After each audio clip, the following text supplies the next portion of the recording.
acceso, ¿vale? De búsqueda. Aquí tiene permisos de búsqueda, es decir, en la raíz, en home, en Juan. Y luego finalmente en el fichero, lectura y o escritura en función de lo que hayamos solicitado, ¿vale? Por tanto, lo que comprueba es los permisos de todos y cada uno, digamos, de los nodos que se encuentran en la ruta, no solo del propio fichero que queremos abrir o escribir.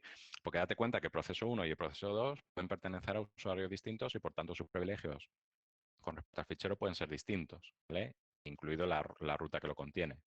Por ejemplo, Juan sí lo podría abrir, pero, por ejemplo, Pepe podría no poder abrirlo, ¿vale? Por tanto, cuando yo digo los permisos, perdón, que al hacer el Open o Create comprobamos los permisos, me refiero a que ha de comprobar toda la ruta si tiene acceso y luego posteriormente si sobre el fichero que estamos abriendo tiene permisos de lectura o escritura, ¿vale?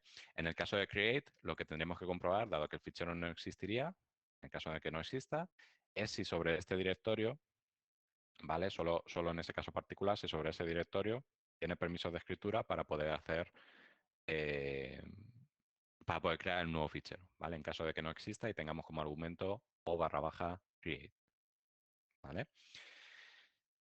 Y una duda que me habéis comentado por correo también.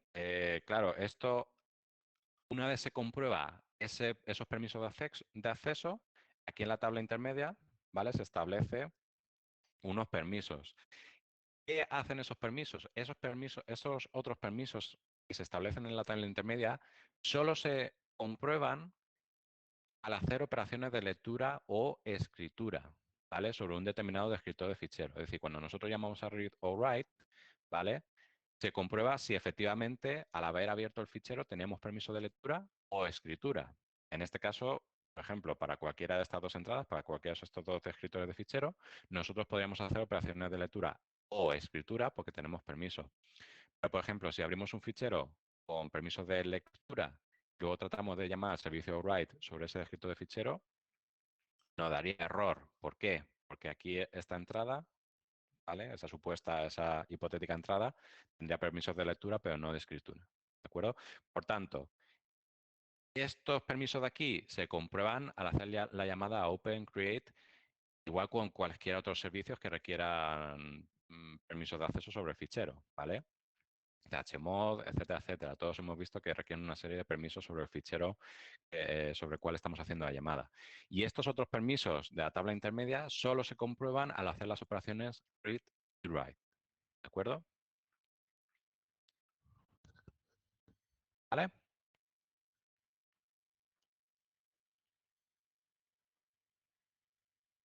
¿Te ha quedado claro?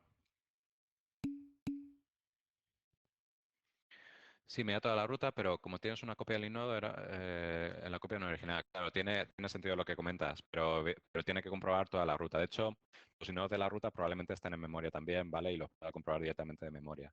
En todo caso, ha de comprobar los inodos correspondientes a todos los directorios que se encuentran en la ruta para comprobar si tiene permiso, ¿vale? No solo el del fichero. Tiene sentido lo que comentas, pero ha de comprobar toda la ruta, ¿vale? Bueno, me comentabais también que vamos a hacer algún ejercicio según he entendido, de diseño de sistema de ficheros, ¿vale? Que también tenéis unos cuantos. Básicamente, de cara al examen, vamos a decir, aunque, bueno, hasta yéndonos de que realmente lo que nuestro objetivo es enseñaros sistemas operativos, ¿vale? Yo distingo como 3, 4 ejercicios, según lo queréis ver, ¿vale?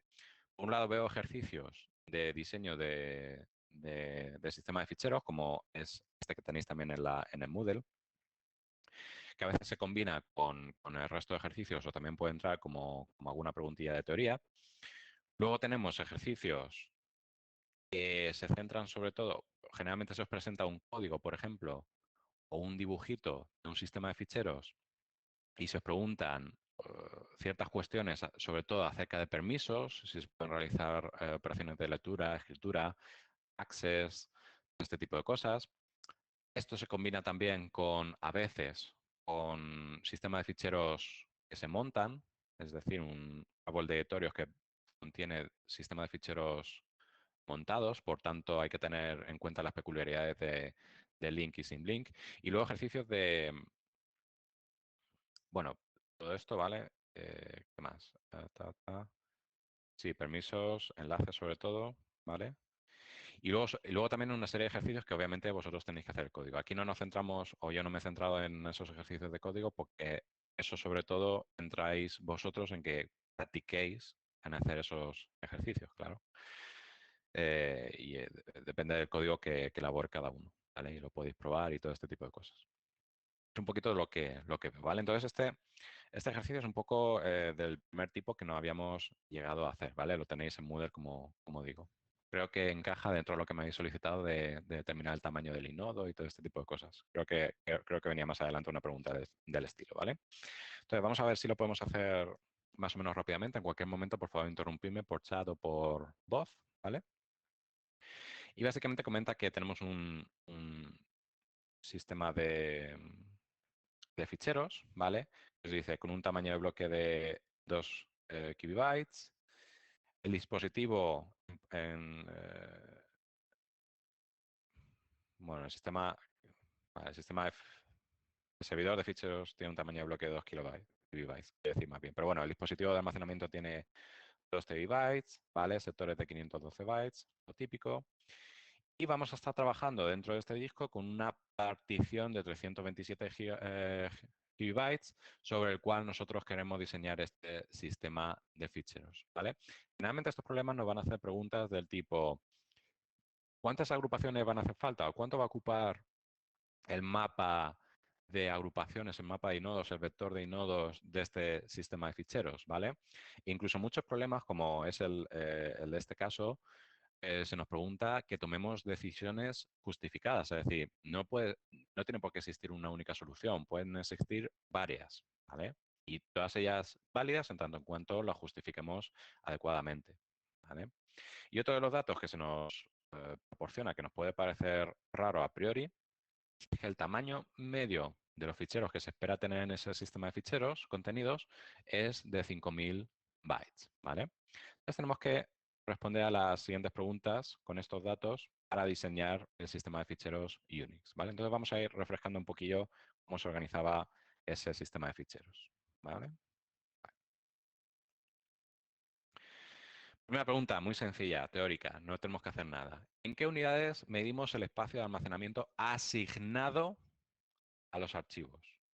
Asignado. Aquí está la clave de la pregunta, ¿vale? ¿Cuál creéis que es? ¿Qué responderíais vosotros a esta pregunta? Agrupaciones, ¿vale? Efectivamente. Sí, los ficheros al final van a tener un tamaño en bytes, estamos de acuerdo. Pero claro, la pregunta aquí está diciendo el tamaño asignado a los archivos, es decir, el servidor de ficheros, cuando asigna recursos a un fichero que está creciendo, ¿unidades de qué le asigna a ese fichero? Vimos que le asignaba agrupaciones, ¿no? Por tanto, la respuesta a esta pregunta efectivamente sería agrupaciones. ¿En qué medimos ese almacenamiento que se le asigna a los archivos? Pues en agrupaciones. ¿De acuerdo? Fichero tendrá 2, 3 agrupaciones, 15, 20.000, de acuerdo a lo que corresponda. Que eso se traducirá al final en tantos bytes reales, pero lo asignamos en agrupaciones, ¿de acuerdo? Vale. Agrupaciones igual a bloques. Nosotros estamos haciendo una distinción, ¿de acuerdo?, entre agrupaciones y bloques. Para nosotros no va a ser lo mismo. ¿De acuerdo? Si habéis hecho alguno de los problemas antiguos o incluso alguno de los propuestos, veis que a veces dentro de los problemas antiguos no se hacía distinción entre bloques y agrupaciones, ¿vale? Pero nosotros a día de hoy sí la estamos haciendo porque existe una pequeña diferencia. Las agrupaciones era esa entidad dentro de un sistema de ficheros que se le asigna a los ficheros, vaya. Es decir, la unidad de asignación que tienen los ficheros. Un fichero, como digo, tendrá 3 agrupaciones, 4 agrupaciones, lo que corresponda. Y generalmente, aunque no tiene realmente por qué, las agrupaciones suelen ser un múltiplo del tamaño de bloque. El bloque realmente lo define el sistema operativo, ¿vale? Y es la unidad con la que el sistema operativo trabaja con respecto al hardware que hay por debajo. Recordad que con un disco realmente la unidad de transferencia van a ser sectores, pero cuando el sistema operativo hace lecturas o escrituras a disco, ¿vale? A pesar de que la comunicación se hace en sectores, realmente el sistema operativo lo hace en bloques, que son de un tamaño superior a los sectores, ¿vale? Por temas en fin, no sé si de eficiencia, pero de mayor facilidad en la organización de los datos, ¿vale? ¿Y eso en qué nos influye? Influye en que ya vimos que cuando trabajamos con la caché, ¿vale? La caché se organizaba en bloques, no en agrupaciones, ¿vale? Por tanto, cada vez que hacíamos una lectura o escritura a un fichero, se realizaba sobre o a partir de los bloques que componían el fichero. Pero la asignación, insisto, de recursos que se hacía a los ficheros se hace a nivel de agrupación, ¿vale? Entonces, el sistema operativo lee bloques de disco, ¿no? Efectivamente. El sistema operativo lee bloques que luego por debajo, eso el controlador de hardware se encargará de traducir en sectores o lo que corresponda, ¿vale? Pero digamos que las operaciones que hace el sistema operativo las hace a nivel de bloque, ¿vale? Bueno, dice, ¿cuánto espacio de disco sin contar metadatos ocupa un fichero de 1 kilobyte? ¿Vale? Claro, aquí la pregunta es, vale, hemos dicho que sí, vale, un fichero de 1 kilobyte va a ocupar 1 kilobyte, estamos de acuerdo, ¿vale? Pero, pero claro, la unidad de asignación hemos dicho que son agrupaciones, ¿vale? Vale, por si no me ha quedado claro, una agrupación es uno o más bloques. Generalmente, una agrupación es igual a un bloque, generalmente en el caso general, pero según lo hemos estudiado nosotros, normalmente una agrupación es una potencia de 2 de un número de bloques. Es decir, suele ser una agrupación, suele ser un bloque, 2 bloques, 4 bloques, 8 bloques, 16 bloques, etcétera. Eso lo hemos visto en el caso general. Ahora, triquiñuela, realmente no tiene por qué ser así, ¿vale? Realmente el tamaño de bloque y de agrupación no tienen por qué ser potencia de 2, pero nosotros lo hemos estudiado así y así se os ha contado, ¿de acuerdo? Generalmente el tamaño de agrupación es superior al bloque, pero no tiene por qué ser así, ¿de acuerdo? Respondéis a la pregunta que hacía, ¿cuánto va a ocupar el fichero de 1 kilobyte? Este fichero, lo que ocupe, lo deberemos expresar, por tanto, en agrupaciones. Y comentabais por ahí que, claro, 2 kilobytes. Claro, ¿por qué? Porque teníamos aquí que, eh, que el tamaño de bloque de ese servidor de fichero de sistema operativo es de 2 kilobytes, ¿vale? Podríais tener razón, pero no realmente, insisto, porque digo, va a ocupar un número entero de agrupaciones. ¿Cuál es el tamaño de agrupación? Realmente no lo sabemos, no nos lo dice el problema, ¿vale? Y es que vamos a pasar primero, un poco triquiñuela, porque vamos a pasar primero a la pregunta 3, que dice, escoja un tamaño razonable de agrupación para este sistema de ficheros. Es un dato que no lo tenemos, ¿vale? Nos da el dato de los bloques, pero no de las agrupaciones, ¿vale? Es un ejercicio trampa. Ya conocéis cómo es esto, ¿vale? Entonces, no es un ejercicio trampa, es un ejercicio que trata de que se razone un poco la respuesta, ¿vale? Entonces sí que, bueno, en ese aspecto es un poquito más complejo, ¿vale? Decía, escoja un tamaño razonable de agrupación para este sistema de ficheros. ¿Y qué es razonable? Claro, razonable tendremos que basarnos en algo para poder dar una justificación de nuestra elección a la hora de elegir un tamaño de agrupación, ¿vale? Entonces, vamos a volvernos a nuestro enunciado. ¿Y qué dato puede darnos una idea de cuál va a ser ese tamaño razonable para una agrupación en este sistema de ficheros? Pues el tamaño de bloque no, porque, bueno, lo único que nos puede decir es que tenemos que seleccionar un tamaño de agrupación quizás superior a ese tamaño de bloque, ¿vale? Está ahí bien. Tenemos tamaño de sectores, tenemos tamaño de la partición. Tampoco realmente, ¿no? ¿Qué es lo que nos va a decir realmente cuál va a ser un tamaño adecuado de la agrupación? Pues efectivamente, el tamaño medio de los archivos, ¿vale? Recordad que si seleccionamos un tamaño de agrupación muy pequeño, vamos a conseguir que, vale, eh, quizá vamos, recordad que el tamaño no utilizado dentro de una agrupación queda desperdiciado en cierto modo, ¿no? Si ese fichero no va a crecer jamás, ese espacio jamás va a ser utilizado, ¿vale? Es decir, si por ejemplo un fichero tiene dos agrupaciones, pero ocupa un número de bytes inferior, ¿vale? Por ejemplo, hasta aquí, este espacio de aquí no sería utilizado, ¿vale? Suponiendo que el fichero, ya digo, no crece nunca. Es lo que denominábamos como fragmentación interna, ¿vale? ¿Qué pasa? Si nosotros seleccionamos tamaños de agrupación muy grandes, lo que va a suceder es que vamos a estar desperdiciando una gran cantidad de espacio por la fragmentación interna. Sí que es cierto que vamos a necesitar mucha menos información, o dicho de otro modo, el tamaño del mapa de agrupaciones va a ser inferior. Vamos a estar ganando por ahí, pero vamos a estar desperdiciando espacio en disco por la fragmentación interna. Por contra, si tenemos agrupaciones muy pequeñas, vale, vamos a poder ajustar esto un poquito más. Esto, por ejemplo, aquí en este caso no lo ahorraríamos. Pero el mapa de agrupaciones crecería, porque necesitamos un bit para cada agrupación, ¿vale? Entonces tenemos que encontrar ahí un poquito el trade-off entre una cosa y otra. Luego otras implicaciones que obviamente agrupaciones más pequeñas supone tener que asignar agrupaciones a ficheros de manera más frecuente, con la correspondiente pérdida de rendimiento, etcétera, ¿vale? Bueno, pues tenemos un tamaño medio de fichero de 5.000 bytes. A partir de ahí, ¿qué sería razonable? Pues o un poquito más de 5.000 bytes o un poquito menos, ¿vale? Alguien podría decir, pues 8.000 bytes, o sea, 8 kilobytes, ¿vale? De agrupación. Bueno, podría ser, pero resulta que como el tamaño medio es de 5.000 bytes, estaríamos desaprovechando en media 3.000 bytes por cada fichero. Eso duele, ¿vale? Es bastante. Entonces, alguien podría decir que utilizásemos 2048 o 4096 bytes como tamaño de agrupación, ¿vale? Cualquiera de los dos me parece razonable, ¿de acuerdo? Pero dado que el tamaño medio van a ser 5.000 bytes, parece que 4.000 va a ser quizá lo más razonable, insisto. ¿Por qué?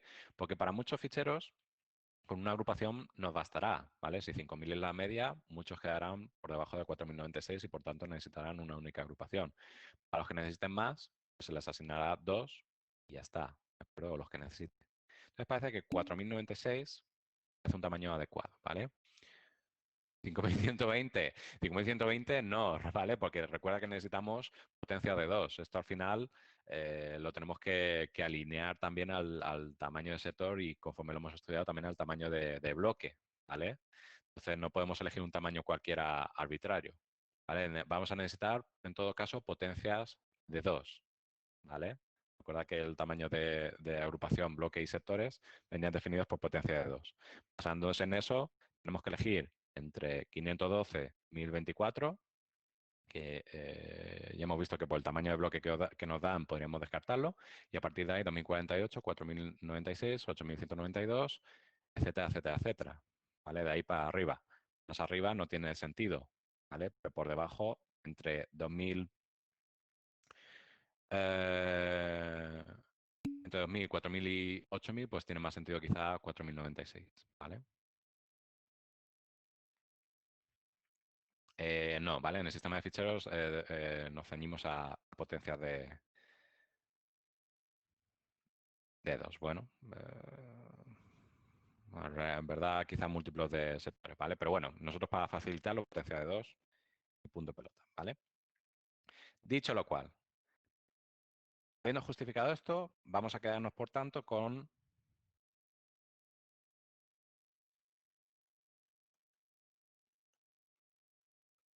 este tamaño de agrupación, ¿vale? En base al tamaño medio de fichero que vamos a tener en el sistema de ficheros, ¿vale? Una vez respondida esta pregunta, ¿vale? Sí que podemos pasar a responder la 2, que realmente la respuesta también podría haber sido que si un fichero ocupa 1 kilobyte y hemos visto que el tamaño de bloque eran 2 kilobytes, ¿vale? Suponiendo que nos ceñimos a lo que comentamos, que el tamaño de agrupación es una potencia de 2 de número de bloques, mínimo, mínimo, mínimo, tiene que ser ya, por tanto, una agrupación. Y como con una agrupación que es un bloque, puede ser uno más bloques, pero un bloque ya tiene 2048 bytes, ¿vale? Con eso ya cubre todo el fichero. Por tanto, con una agrupación sabemos que nos basta, ¿vale? Y más todavía cuando hemos hecho una asignación de 4 kilobytes por agrupación, ¿vale? Hasta aquí más o menos claro. Estoy un poco deprisa porque quiero hacer los más ejercicios posibles, ¿vale? Y llegar a la pregunta que me habéis hecho y tratar de ir, ¿no? Sí, que he escrito. Gigabytes. Claro que sí. Efectivamente. Ahí tenéis razón. 2 elevado a 12 bytes, que son 4096 bytes, ¿vale? Gracias por la corrección. De acuerdo, pues continuamos entonces.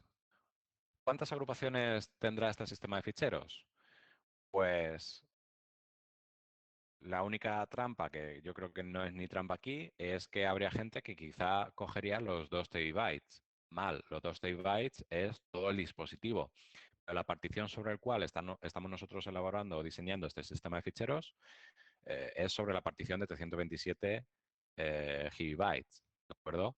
Por tanto, la pregunta sería, ¿cuántas agrupaciones del tamaño que hemos escogido habrían dentro de la partición de 327 gigabytes? ¿Vale? Eh, pues fácil. Tenemos, vamos a ver, 327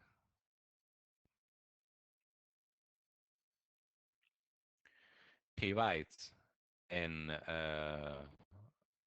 que tendrá mi partición, ¿de acuerdo? Y eso lo tenemos que dividir en agrupaciones, que a fin de cuentas va a ser la unidad de asignación que se realizará en este sistema o que se utilizará por este sistema de ficheros, ¿vale?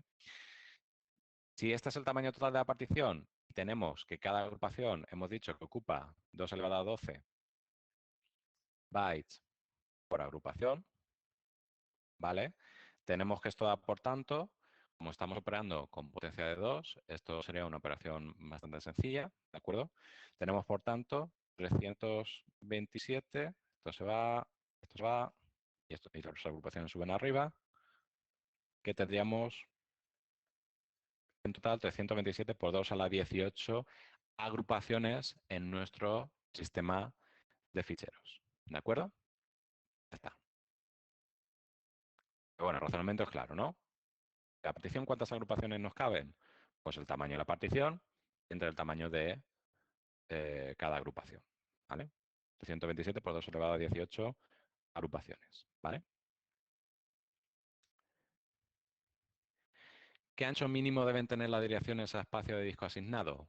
Asignado, de nuevo, ¿vale? Es decir, ¿qué ancho mínimo deben tener las direcciones a cada agrupación? Pues hemos dicho que tenemos un total de 327 por 2 a la 18 agrupaciones, ¿vale? Vale. Sabéis que naturalmente eh, con únicamente un bit nosotros podremos direccionar o apuntar a los elementos. Con 2 bits podemos direccionar a 4 elementos. Con 3 bits, 8. Con 4, 16. Y así sucesivamente, ¿vale? Es decir, son potencias de 2. Si debemos direccionar 327 por 2 a la 18 agrupaciones, ¿cuántos bits vamos a necesitar? 27, ¿vale? 27, 27, efectivamente, ¿vale? ¿Por qué? ¿Alguien podría decir 2 a la 18? No, con 2 a la 18 estaremos direccionando hasta 2 a la 10, perdón, alguien podría decir 18 bits. Con 18 bits únicamente podríamos estar direccionando 2 a la 18 agrupaciones, ¿vale? Pero tenemos 327 por 2 a la 18 agrupaciones. Vale, pues eso no sería, ¿de acuerdo? ¿Cómo podemos hacer el cálculo directo? Bueno, pues sabemos, o el cálculo rápido, digamos, que 327 es mayor que 2 elevado a 6, perdón, a 8, ¿vale? Y a su vez es menor que 2 elevado a 9, ¿de acuerdo? Por tanto, esta cantidad de aquí, ¿vale?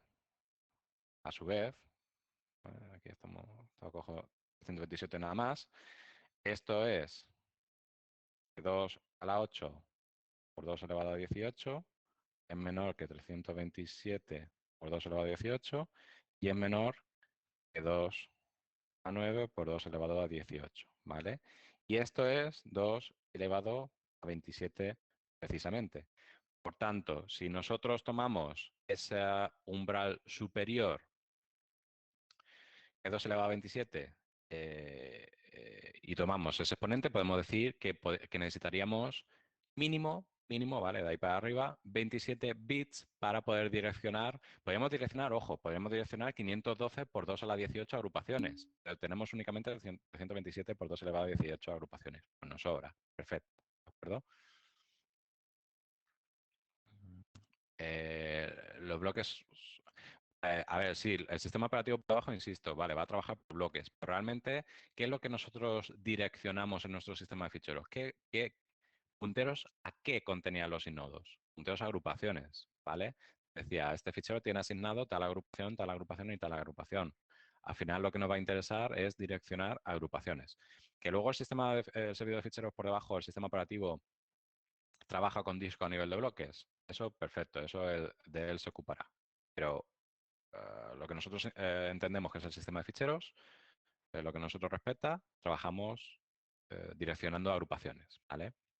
E insisto, como dice espacio asignado, pues se refiere a agrupaciones, ¿de acuerdo? Por tanto, ¿cuánto vamos a necesitar? 27 bits, ¿vale? Si tenéis cualquier cuestión en cualquier momento, me detenéis, ¿vale? ¿Qué ancho? Ahora, es casi la misma pregunta, pero con un pequeño matiz, ¿vale? ¿Qué ancho mínimo deben tener los punteros utilizados en los sinodos? Claro, ¿qué sucede?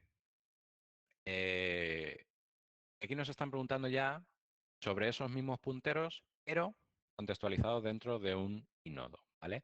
Alguien podría decir, pues lo mismo, 27 bits. Tendría razón. Hemos dicho que con 27 bits podríamos direccionar cada una de las agrupaciones. Pero ¿qué sucede? Que los inodos no dejan de ser estructuras que nosotros almacenamos en disco. Y sabéis que dentro de mis estructuras a eso le voy a tener que otorgar un determinado tipo de datos, vamos a decirlo así, ¿vale? Los tipos de datos nosotros no podemos decir pues un dato de 27 bits. Tenemos que decir un dato de 8 bits, 16 bits, 32 bits, 64 bits, lo que corresponda, ¿vale? No podemos hacer estructuras de tamaños arbitrarios conforme a nosotros nos apetezca. Deben estar alineados a mi memoria, ¿vale? Es por eso que para responder a esta pregunta, claro, teníamos 27 bits, pero como esto debe estar dentro de una estructura de nodos, que luego, suponiendo que estos son 4 bytes, ¿vale? Sabíamos que había campos de 4 bytes, otros que eran de 8, ¿vale? Otros incluso que pueden estar repartidos en 8, ¿vale? No es el caso del inodo, pues podría ser así. Por tanto, tendremos que buscar una potencia de 2, ¿vale? Un número de bytes, potencia 2, que den cabida a esos 27 bits mínimos que necesitamos para hacer referencia a agrupaciones. ¿Cuál es ese número mínimo? Pues obviamente 32 bits, ¿vale? Es decir, que es de hecho la cantidad de bits, ¿vale? 4 bytes, la cantidad de bits que ocupan los punteros que hemos visto en clase, ¿vale? Hemos visto hay nodos cuyos punteros a agrupaciones son de 32 bits, ¿vale? 4 bytes, ¿de acuerdo? Ese pequeño matiz a la hora de responder a esta pregunta en contraposición con el apartado 5. ¿Vale? En uno nos pregunta simplemente el número mínimo de bits y en otro cuánto necesitaríamos, por tanto, dentro de un inodo para poder direccionar agrupaciones, ¿vale? Ya decimos, ¿cuántas direcciones caben en el espacio apuntado por el simple indirecto? ¿Qué quiere decir esta pregunta? ¿Qué nos está preguntando? ¿Alguien quiere responder por voz?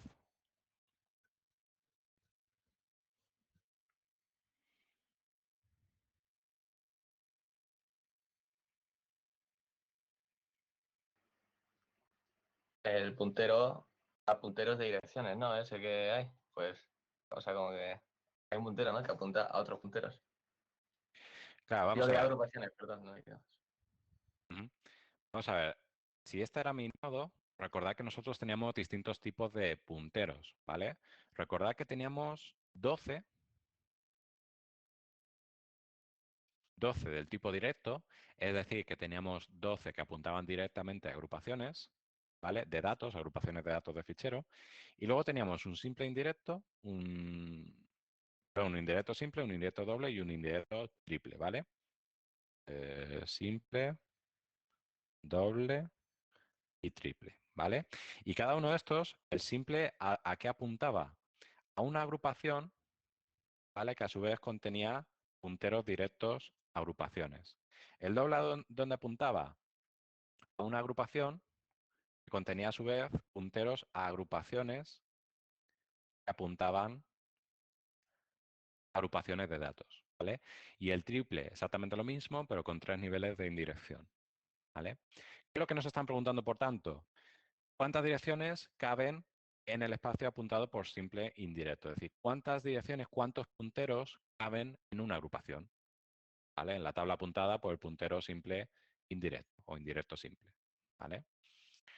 Bien, pues hemos dicho, bajo el convenio que o las conclusiones que hemos establecido nosotros en nuestro ejercicio, hemos establecido un tamaño de bloque, de agrupación, perdón, de 4 kibibytes, ¿verdad?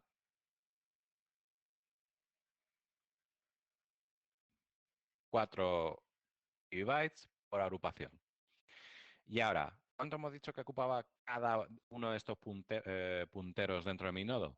Hemos dicho, necesitamos 4 bytes, ¿verdad? 4 bytes, es decir, 2 elevado a 2 bytes por puntero, ¿vale? Esto se me va, puntero va para arriba. Pues, ¿qué tenemos? Si no me equivoco, voy a comprobarlo, ¿vale? 2 elevado a 10 punteros por agrupación.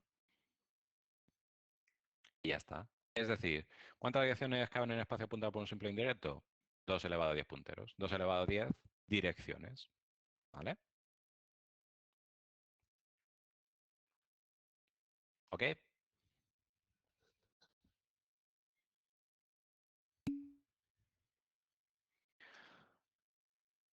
El tamaño calculado antes es el del directo. Es indiferente. ¿Por qué?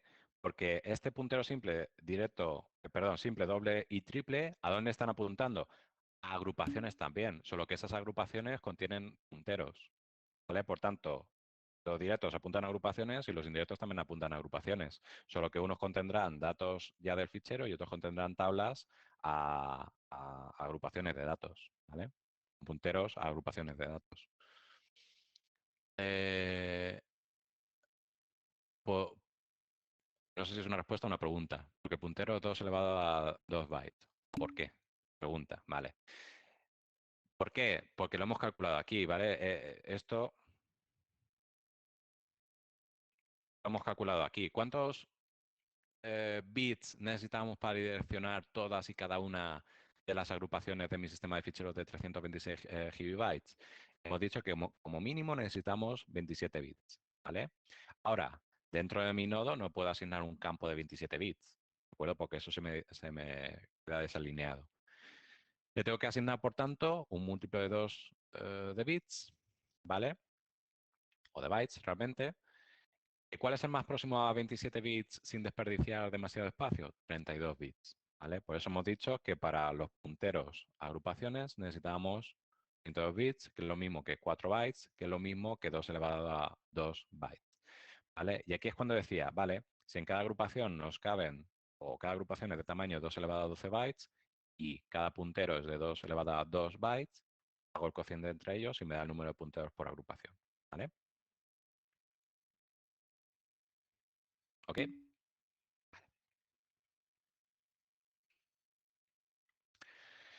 Y ahora dice, ¿cuánto ocupará el mapa de bits de agrupaciones? Bueno, Para esto primero debemos refrescar cómo está organizado un sistema de ficheros dentro de mi partición, ¿vale? Si recordáis, primero tenemos una agrupación, o un sector, o una agrupación que se dedicaba al boot, ¿vale? Luego una serie de cosas, el superbloque, todo este tipo de cosas, ¿vale? Que pasábamos un poco por encima. Y eh, lo siguiente que teníamos eran los mapas. Los mapas, que recordad, que eran mapas de bits que nos indicaban qué recursos se encontraban libres y cuáles ocupados, ¿vale? Tanto de agrupaciones como de nodos. Entonces teníamos el mapa de agrupaciones y un mapa de inodos, ¿vale? Y luego a continuación no nos olvidemos que teníamos lo que denominamos el vector de inodos. Es decir, los inodos no existen solo con el mapa inodos. Necesitamos el propio vector de inodos que sustente la información de los inodos, ¿vale? Es decir, ¿dónde se guardan los inodos en mi sistema de ficheros? En el vector de inodos, ¿de acuerdo? Y a partir de ahí sí que teníamos las propias agrupaciones de datos, directorios, etcétera, etcétera, etcétera, etcétera. ¿De acuerdo? Pero toda esa primera parte de aquí para acá corresponde a la metainformación correspondiente a los mapas y al vector de inodos, ¿vale? La pregunta nos dice, ¿cuánto ocupará el mapa de bits de agrupaciones? Aquí tendríamos que considerar una cosa, claro. ¿A qué se refiere el mapa de agrupación? Vale, a las agrupaciones libres u ocupadas dentro de mi sistema de ficheros. Y alguien podría decir, se referirá, por tanto, a las agrupaciones que haya aquí. Podría tener sentido, ¿vale? De hecho tiene mucho sentido, pero claro, gestionar eso es muy complicado. ¿Por qué? Porque tendríamos que calcular primero estos mapas de aquí, el tamaño de los mapas y el tamaño del vector, quitárselo al tamaño de toda la partición, y ese sería el número de bits necesarios que nosotros necesitaríamos para determinar qué agrupaciones quedan libres u ocupadas. Es decir, únicamente ceñirnos al espacio libre que queda una vez quitamos toda la metainformación de nodos y agrupaciones. Para gestionar eso ya podéis intuir que es bastante complicado porque necesitamos ahí resolver una serie de operaciones que, bueno, tienen su mica, ¿vale? ¿Qué es lo que se suele hacer? Este mapa de agrupaciones, ¿vale? Hace referencia a todas las posibles agrupaciones que podrían extenderse a lo largo de mi sistema de ficheros, incluidos las agrupaciones que serían otorgadas a los mapas y al vector, que sabemos que siempre van a estar ocupados porque los está utilizando el sistema operativo, pero es mucho más sencillo a la hora de diseñar el sistema de ficheros, ¿vale? Dicho lo cual, ¿cuántos bits va a haber en mi mapa de agrupaciones? Tantos como agrupaciones hay en mi sistema de ficheros, ¿vale? ¿Y cuántas agrupaciones hemos dicho que hay en este sistema de ficheros? 127 por 2 elevado a 18 agrupaciones, ¿vale? Si necesitamos un bit para indicar qué agrupaciones se encuentran disponibles y cuáles se encuentran ocupadas, vamos a necesitar, por tanto, 327 por 2 elevado a 18 bits en el mapa de agrupaciones, ¿vale? Estamos de acuerdo, ¿verdad? Si esto nosotros lo expresamos como bytes, tenemos que el mapa de agrupaciones va a ocupar 328 por 2 a la 15 bytes. ¿De acuerdo? ¿Hasta ahí bien? Y esto todavía podríamos, de bits a bytes, ¿vale? Y esto aún podríamos darle una vuelta de tuerca, de pasarlo de bytes a agrupaciones. Si mi mapa ocupa 327 por 2 a la 15 bytes y mis agrupaciones son de 2 elevado a la 12 bytes por agrupación, ¿vale? Tenemos que el mapa me va a ocupar 327 por 2 a la 3 agrupaciones, ¿de acuerdo? Por tanto, ¿cuánto me va a ocupar Mi mapa de agrupaciones, esto de aquí. ¿De acuerdo? Bien lo expresemos en bytes, bien lo expresemos en agrupaciones. ¿De acuerdo? Estamos identificando cuánto ocupa este espacio de aquí. ¿Vale? ¿Alguna cuestión?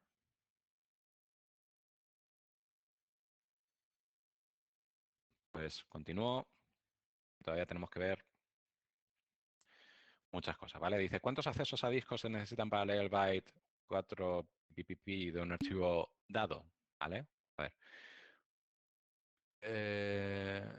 ¿Qué pone donde? Aquí.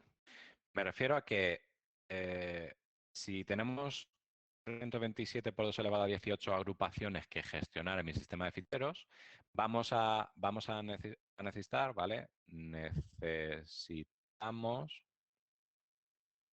328, 327 por 2 elevado a 18 bits, ¿vale? En el mapa de agrupaciones para poder gestionar esos 327 por 2 elevado a 18 agrupaciones, ¿vale? Bueno, siempre he puesto bits en el mapa de agrupaciones, ¿vale? Por ponerlo de algún modo.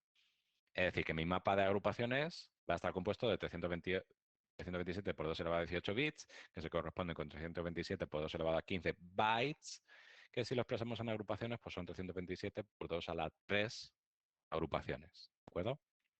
¿Queda así más claro? Ok.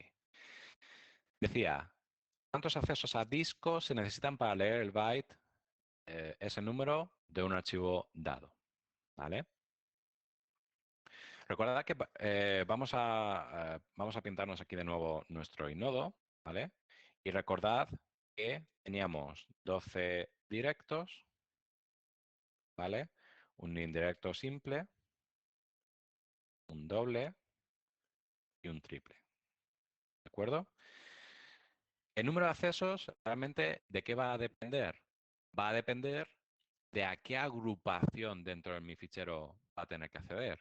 Es decir, si el byte al cual quiero acceder, al cual quiero leer, se encuentra dentro de las 12 primeras agrupaciones, el sistema operativo sabe que va a tener que utilizar o este puntero o el que corresponda dentro de esas 12 primeras agrupaciones, ¿vale?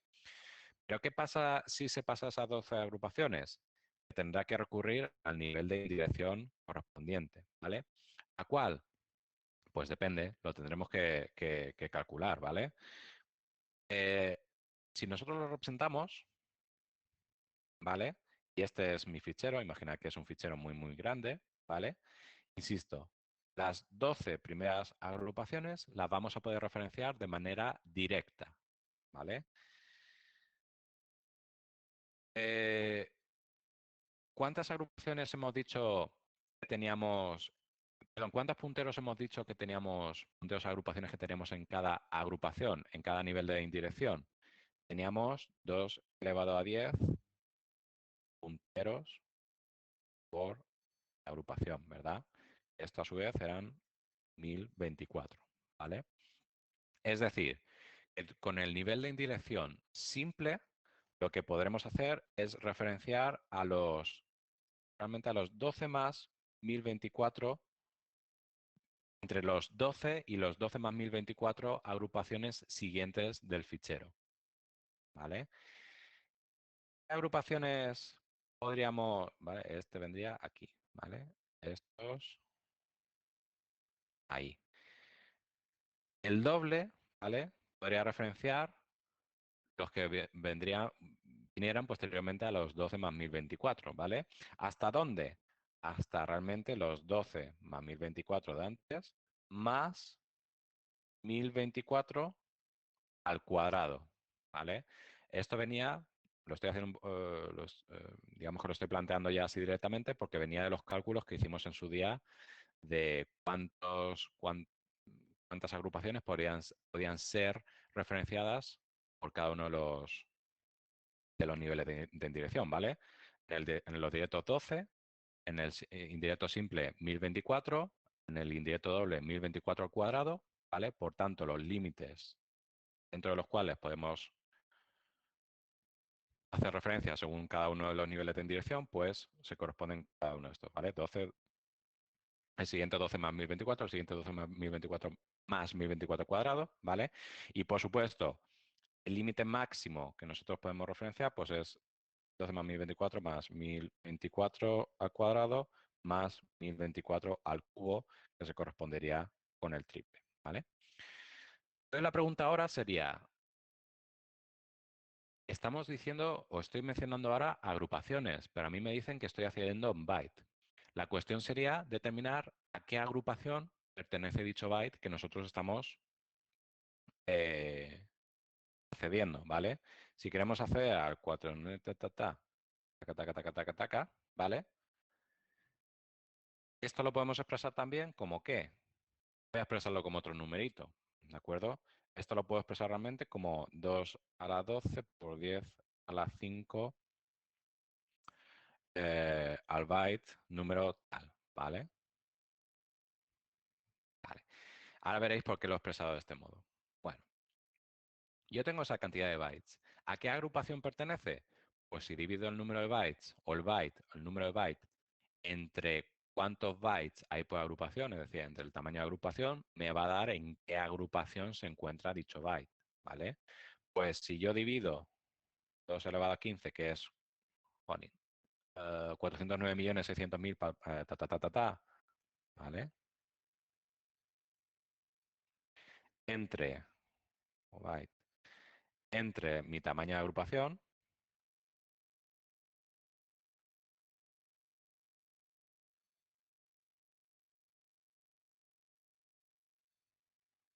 vale, es que me he equivocado, aquí estoy aquí 12, ¿vale? Entonces ahora 12 por 10 elevado a 5, que es esta cifra, ¿vale? 409 millones, entre el tamaño de agrupación. Esto me dice que este byte se encuentra en la agrupación 10 elevado a 5, es decir, que se encuentra en la agrupación 10.000, ¿vale? Si este byte se encuentra en la agrupación 10.000, quiere decir que se va a encontrar, yo qué sé, vamos a decir que aproximadamente por aquí, ¿vale? Es decir, que un indirecto simple no nos vale, pero un indirecto doble sí. ¿Por qué? Porque la agrupación 10.000, ¿dónde se encuentra? Se encuentra más allá del límite máximo que puede direccionar el indirecto simple, pero se encuentra por debajo del límite máximo que estaría direccionando el indirecto doble, ¿vale? Por tanto, con el indirecto doble, nosotros podemos direccionar esta agrupación de aquí que contiene el byte que nosotros queremos leer, ¿de acuerdo? Una vez sabemos qué nivel de indirección, a qué nivel de indirección tenemos que recurrir, tenemos que responder la pregunta que todavía no está respondida. ¿Cuántos accesos a disco necesitamos? Pues el indirecto doble, en verdad, es, tenemos aquí el doble, ¿vale? Que a su vez hace referencia a una tabla de punteros, hace referencia a una tabla de punteros, y que esta a su vez hace referencia, esta vez sí, a la agrupación correspondiente al dato que estamos buscando, ¿vale? Por tanto, suponiendo que el inodo ya está en memoria, lo estará, ¿vale? El número de accesos a disco que necesitamos es 1, 2, ¿vale? Por los dos niveles de indirección, más el tercero correspondiente a los propios datos. 3 accesos a disco, ¿vale? ¿De acuerdo? Esta también es una pregunta bastante común, ¿vale? ¿Cuántos accesos a disco se necesitan para acceder a tal byte? ¿De acuerdo?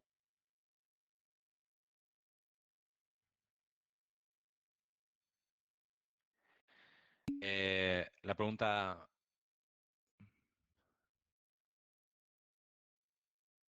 No, no sería 100.000 porque, ya digo, yo esto lo he expresado como 2 elevado a 12 por 10 elevado a 5, ¿verdad? Luego operando, pues resulta que los 2 elevado a 12 se me iban y me quedaba únicamente el 10 elevado a 5, ¿de acuerdo? Y 10 elevado a 5 es 10.000. Jolín, 100.000. Sí, voy hablando y, y te voy dando la razón, efectivamente, 100.000, ¿vale? Perdón por el lapsus. En todo caso, 100.000 sigue estando por debajo del límite, ¿vale? No, la explicación no me cambia, ¿de acuerdo? Gracias por la corrección de nuevo. Vale. Exprese la cantidad de direccionamiento de un inodo en este sistema de ficheros. Esta pregunta realmente ya la hemos llegado a contestar aquí, prácticamente, ¿vale? El número máximo de agrupaciones que va a poder referenciar un inodo de este tipo va a ser, como veis ahí, ¿de acuerdo? 12 más 1024 más 1024 cuadrado más 1024 al cubo agrupaciones. Si eso lo transformáis en bytes, pues os dará el tamaño en bytes que se podría direccionar, ¿vale? ¿De dónde sale en este 1024? No me lo he inventado, ¿vale? Este 1024, insisto, viene del número de punteros, ¿vale? Que lo tenemos aquí, que lo hemos calculado en otro apartado, el número de punteros que caben en cada agrupación, ¿vale? Entonces, ese me lo salto para ir más rápidos. ¿Cuántos nodos necesitaríamos en este sistema de ficheros? Para responder a esta pregunta, la justificación podría ser de muchos tipos, ¿vale? Una podría ser decir, pues si tenemos 327 por 2 a la 30 bytes y tenemos un tamaño medio de 5000 bytes, pues hago el cociente, ¿vale? Esa podría ser una primera justificación, ¿vale? Y lo que me dé, ¿vale? Sería el número de ficheros medio en este sistema de ficheros, y podría justificarlo de ese modo. Podría hacerlo de otra manera que quizás sea más correcta, es decir, yo tengo 327 por 2 elevado a 18 agrupaciones, ¿vale? Esto sería un modo, este sería otro. Tengo 327 por 2 elevado a 18 agrupaciones. Y el tamaño medio de los ficheros, en mi sistema de ficheros, hemos visto que son 2 agrupaciones, ¿vale? En media por cada fichero. Bueno, pues el número de ficheros o número de nodos que me den en ese caso. Pero ¿qué es lo que se suele hacer generalmente? ¿Vale? O se toma por convenio. Que se asume que va a haber tantos ficheros como agrupaciones haya. O dicho de otro modo, hay tantos ficheros de tamaño no nulo, es decir, de por lo menos una agrupación, como sea posible. ¿Y cuánto va a ser eso? Pues tantas como agrupaciones haya. ¿Vale? Mi sistema de ficheros. Es decir, que se le otorga el mismo tamaño al mapa de agrupaciones que al mapa de nodos. ¿Por qué? Porque hay tantas agrupaciones como hay nodos. ¿Y por qué? Porque se asume que va a haber un fichero por inodo y cada uno de ellos va a ocupar una agrupación, ¿vale? Y eso es una asunción que se hace a la hora de diseñar el sistema de ficheros, ¿de acuerdo? Pero insisto, si el razonamiento seguido hubiera sido este, también hubiera sido más que correcto, ¿de acuerdo? O incluso el uno, que a mí me gusta más el 2, ¿vale? Tres razones que se pueden dar a la hora de responder esta cuestión. ¿Cuánto espacio ocupará el mapa de bits y nodos? No me centro aquí para pasar a otro ejercicio, ¿vale? Pero sería la misma operación que hemos seguido para realizar el cálculo de cuánto se necesitan para, eh, para el mapa de agrupaciones, ¿de acuerdo? Si tenemos tantas entidades que gestionar, todos esos sean un número de bits, lo pasamos a bytes y posteriormente agrupaciones, ¿vale? Y ahora la pregunta por fin que me habéis hecho por el chat al comienzo, razones de qué tamaño será el inodo en este sistema de ficheros. Para eso os tendríais que ir a la diapositiva que hay en el tema, ¿vale? De la estructura del inodo.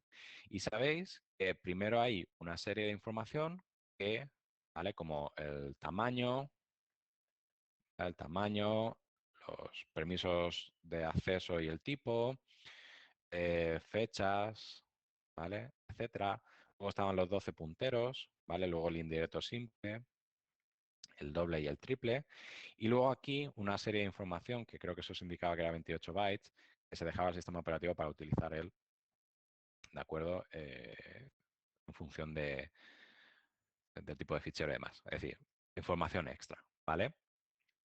Obviamente, todo esto debe caber en la estructura o el tamaño que definamos para un inodo, ¿vale? Sabemos que como mínimo, como mínimo, como mínimo, hemos dicho que estos punteros de aquí, que son 12 más 3, 15, ¿vale?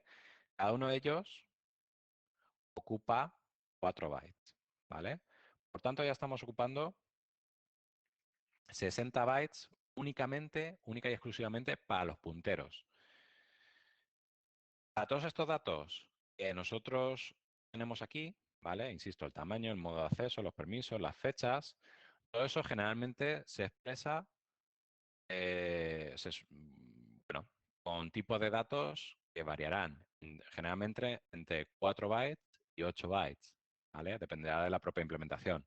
Generalmente se expresa con 4 bytes, como recordaréis de la diapositiva de teoría, ¿vale? Por tanto, estos sean 4 bytes, posiblemente, realmente es más, bueno. Estos otros 4 bytes, las fechas 4 bytes cada una, ¿vale? Por tanto, ya veis que estamos excediendo con creces un tamaño redondo en potencia de 2, que sería 64 bytes, ¿vale? Por tanto, 64 bytes no nos valdría para un inodo en este sistema de ficheros, porque ya los punteros ocupan 60 bytes y para poder almacenar toda la información extra que almacenamos en un inodo, no nos caben esos 64 bytes, ¿vale? Con solo tener el tamaño ya llegamos a 64, como con cualquier otra cosa nos pasaríamos, ¿de acuerdo? Es por eso que en teoría vemos que para punteros de 4 bytes, como es este caso, ¿vale?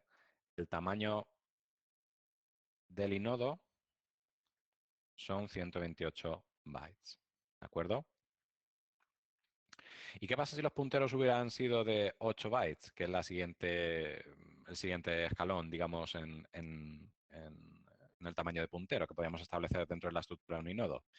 En ese caso, deberíamos utilizar para que cupiera todo 256 bytes. ¿Vale? El razonamiento es ese, 64 no nos vale con un puntero de 4 bytes, pero con 128 bytes sí que, ¿vale? Estimando cuánto nos ocupa todo esto, veis que 128 bytes sí que nos basta para almacenar todo eso. ¿De acuerdo? En caso de que los punteros fueran 8 bytes, 256 bytes de tamaño de nodo. En caso de que fueran puntero de 16 bits, pues con 64 bytes, si hacéis la cuenta, nos debería bastar, ¿vale? Entonces el razonamiento o la relación existente entre el tamaño puntero y el tamaño de nodo básicamente es esta. Respondiendo a este apartado, por tanto, como tenemos punteros de 4 bytes y siguiendo el razonamiento que acabo de comentar, pues tendríamos un tamaño de nodo de 128 bytes para poder almacenar tanto los punteros como los campos de información que deben contener este nodo en este sistema de ficheros, ¿vale? ¿Queda respondida a la pregunta que me lanzasteis?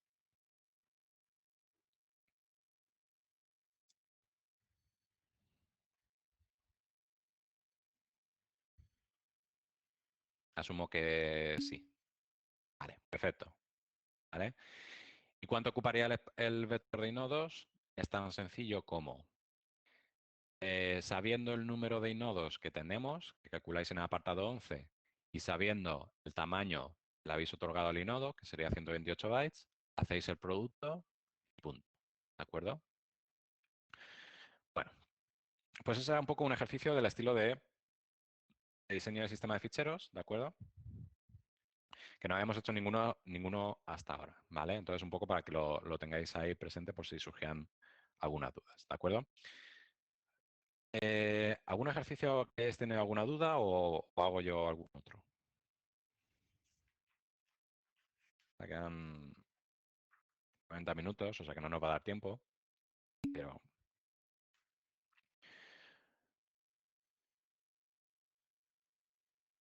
¿dónde se guardan después los punteros dobles y triples? Preguntáis.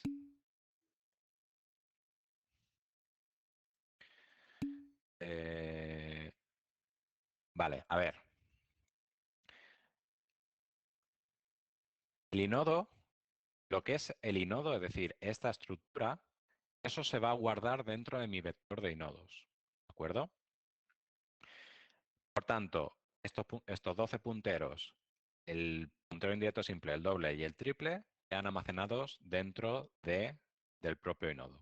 La pregunta es, ¿dónde quedan almacenados estas otras agrupaciones que contienen punteros indirectos o punteros a las propias agrupaciones de datos? ¿Vale?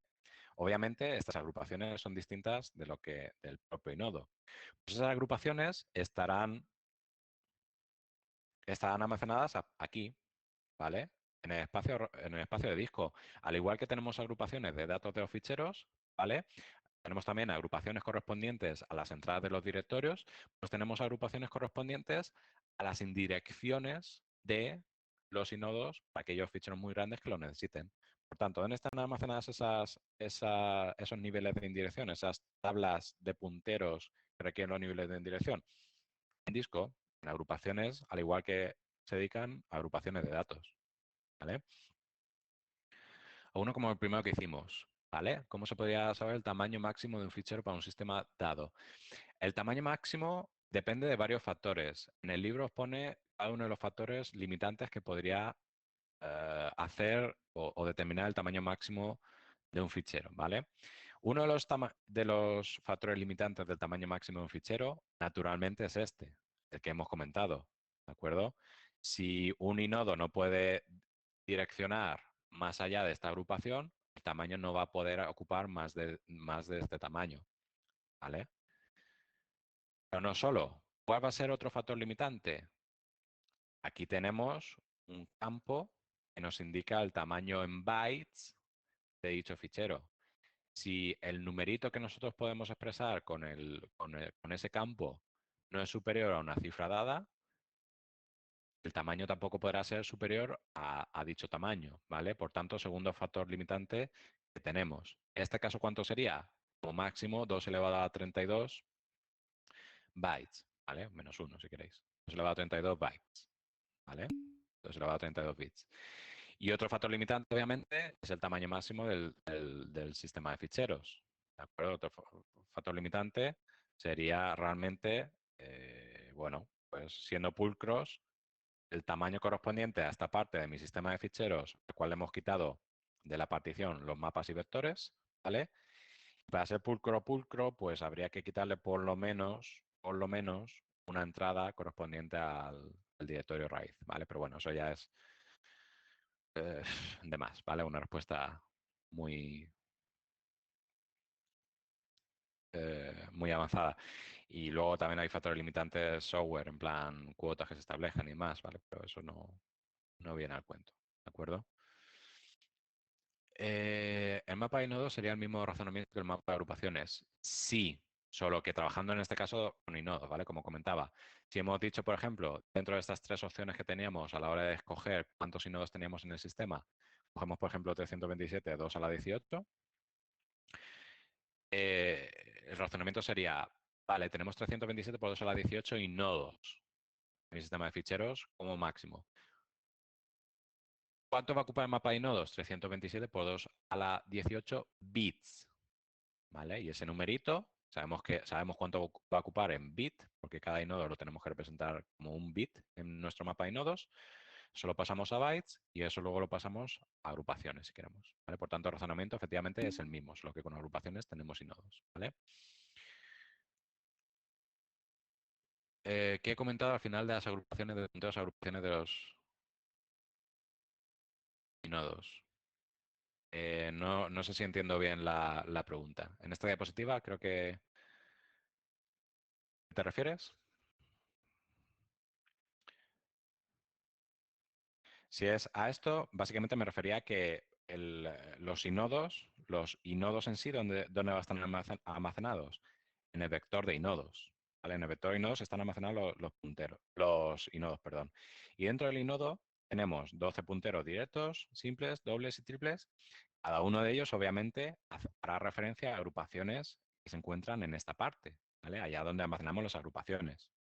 Dichas agrupaciones pueden ser pues, agrupaciones de datos, pues, agrupaciones que corresponden a las entradas de directorio, como recordáis, que los directorios también guardan su información en agrupaciones. Pueden ser, como iba comentando también, agrupaciones que almacenan punteros indirectos, ¿vale? Estos niveles de indirección del del inodo deben almacenarse en agrupaciones, ¿vale? Estos punteros, por tanto, también se almacenan aquí, ¿vale? Por tanto, el inodo en sí, aquí. Agrupaciones, cualesquiera sea su carácter, ahí. No sé si es eso lo que estabas preguntando. ¿Vale? Ok. Nos queda muy poquito tiempo. Vamos allá. Voy a ver cuál escojo, ¿vale? Tenía el 2 elevado a 12. Uy, 2 elevado a 12, madre mía, estoy bueno.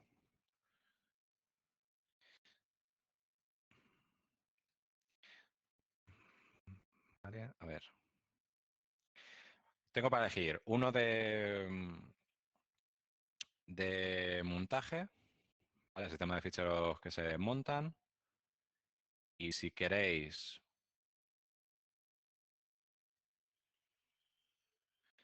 uno como el otro día, me voy al 2.19. Vale, el 2.19 es como el del otro día, si queréis hacer como el del otro día, ¿vale? Que me lo habéis pedido. Yo os recomiendo hacer, por ejemplo, algunos que no son muy complicados y que os van a permitir repasar todo el tema de montado y demás, ¿vale? Es el 2.12 de los resueltos. Ese no es particularmente complicado y os va a permitir repasar cositas de si se pueden hacer enlaces entre sistemas de ficheros distintos, que sabéis que los simbólicos sí, los físicos no, ¿vale? El 19 que vamos a hacer ahora, el 2.17 tiene preguntas a pillar a saco, si os queréis un reto tenéis el 2.17. Y de los que yo llamo de despiece, ¿vale? Que es el 2.13. Lo llamo de despiece porque generalmente os presentan una estructura de este tipo. Os dan, por un lado, inodos y agrupaciones, ¿vale? Y no os dan estructura de cómo está ahí el sistema de ficheros ni nada, ¿vale? Entonces debéis interpretar cómo está formado el sistema de ficheros en función de los inodos y las agrupaciones que se os presentan. Es importante, por tanto, en este sentido, ¿vale? Lo que iba comentando. Por ejemplo, tenéis directorios, aquí se os presenta un sistema de ficheros, ¿vale? Por ejemplo, este de aquí, y veis que hay inodos correspondientes a directorios. Por ejemplo, ahí tenéis el inodo raíz, ¿vale? Recordad que generalmente el inodo raíz es el 2, generalmente, ¿vale? Y veis que las entradas de directorio correspondientes a este directorio se encuentran en la agrupación 3. Entonces os tenéis que ir a la agrupación 3 y decir, vale, pues este directorio, que es el directorio de raíz, tiene a su vez los elementos, que no sabemos si son ficheros o directorios, Juan en el inodo 15, Pablo en el inodo 243 y Fran en el inodo 453. ¿Vale? Y de aquí me tengo que ir otra vez. Vale, el 15 es aquí. Pues sí que era un directorio. ¿Vale? Lo veo aquí. Y el directorio Juan, ¿dónde tienes un contenido? En el 25. Pues me vengo aquí otra vez. ¿Vale? Y el directorio Juan, ¿vale? Barra home, perdón, barra Juan, no, perdón, barra Juan, ¿vale? Contiene además los elementos J1, que no sé qué es, y J2, ¿vale? Los inodos 460 y 461. Pues voy a ver que J1. Me vengo aquí y J1 veo que sí que es un fichero, ¿vale? Por tanto, este sistema de ficheros tendría el fichero, por ejemplo, home barra J1, ¿de acuerdo? Los distintos permisos y propietarios, etcétera, veis que vienen reflejados en los inodos que yo voy atravesando, ¿vale? Por tanto, tenéis que tener muy presente cuál es el camino que yo voy recorriendo para alcanzar este punto. Y este ejercicio 2.13, además, también interviene montado, ¿vale? Dos sistemas de ficheros que están montados entre sí. Entonces, échale un ojito también a este ejercicio que también puede ser interesante, ¿de acuerdo? Pero bueno, como el tiempo apremia, si queréis, vamos al 2.19, que es más similar a como hicimos el otro día, ¿vale? Y que va más del tema de permisos. El que dije antes, uno que es más sencillito que este, es el 2.12 de estos ejercicios que yo vengo resolviendo, ¿vale? De los que vienen resueltos, perdón, 2.12. Y precisamente el que también es de montado y que es este más complicado, que es de despiece, el 2.13, o si le queréis echar un ojo también, ¿vale? El 2.13 tiene una errata en el apartado F que debería decir Juan en lugar de Fran, ¿vale? Que lo sepáis. Bueno, rápidamente al 2.19. Bien.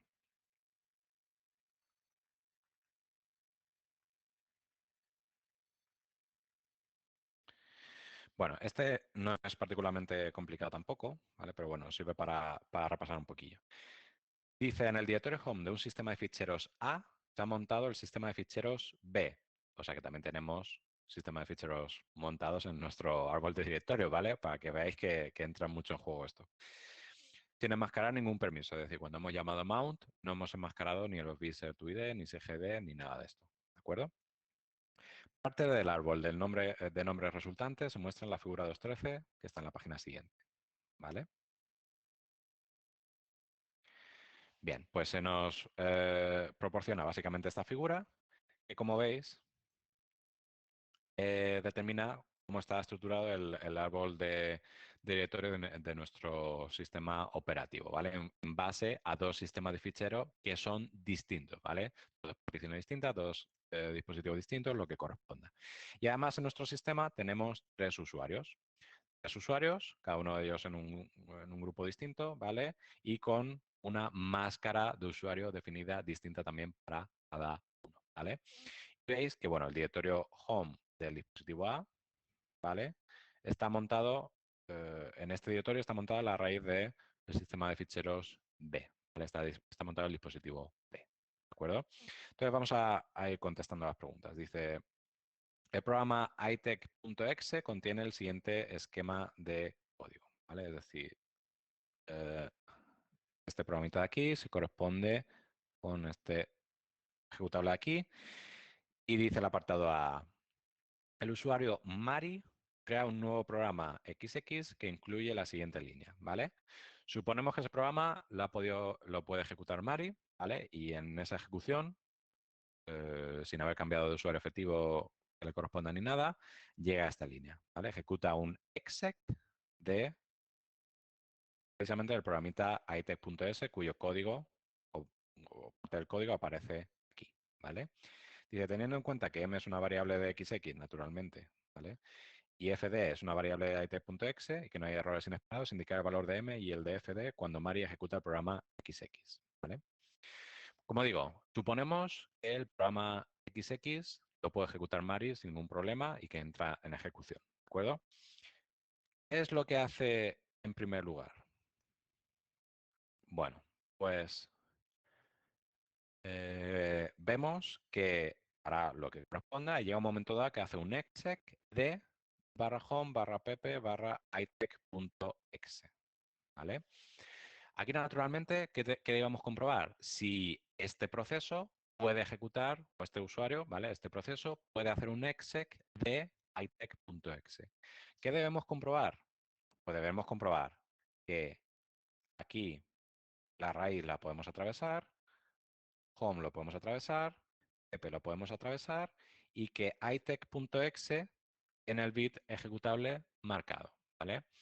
Aquí hay una triquiñuela que nunca la he comentado, pero no suele estar presente, que es que para ejecutarlo únicamente hace falta el de ejecución. Si se tratase de un script que debe ser interpretado, necesita también el de lectura, ¿de acuerdo? Pero bueno, eso ya es un poquito buscar tres pies al gato. En definitiva, los permisos que debemos buscar son estos, ¿vale? Bien, pues vamos a ver aquí en nuestro árbol de directorios si tiene permisos, ¿vale? Lo primero que tenemos que tener claro es qué usuario y qué grupo somos. Somos Mari. Mari es usuario Mari, grupo DIP2. Por tanto, ¿este proceso cómo se está ejecutando? Usuario grupo efectivo real, ¿vale? Tenemos usuario efectivo, perdón, usuario real Mari, grupo real DIP2. Y como no hemos hecho ningún cambio, ¿vale? A la hora de ejecutar XX, usuario efectivo Mari, grupo efectivo DIP2 también. ¿De acuerdo? Vale, pues vamos a empezar a explorar la ruta. Eh, ¿La raíz la puedo atravesar? No nos lo dice, pero vamos a suponer que sí. Vale, no lo pone por ningún lado. Bueno, pues vamos a suponer que la raíz sí que la podemos atravesar sin problema. Home, ¿la podemos atravesar? Ni me molesto en mirar si somos usuario o grupo o qué. Veo que para todas las ternas tengo ejecución, es decir, acceso activado. Por tanto, es que ni siquiera puedo perder, ni siquiera tengo por qué perder tiempo aquí. Sí, Home lo puedo atravesar. Pero ojo, alguien me va a decir, Gabriel, estás metiendo la pata. Pues sí, estoy metiendo la pata, ¿por qué?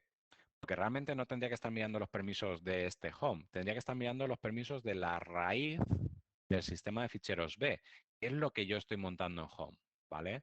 Lo que pasa que aquí en este ejercicio, para facilitaros un poco la tarea, se os ha puesto aquí directamente los dichos permisos.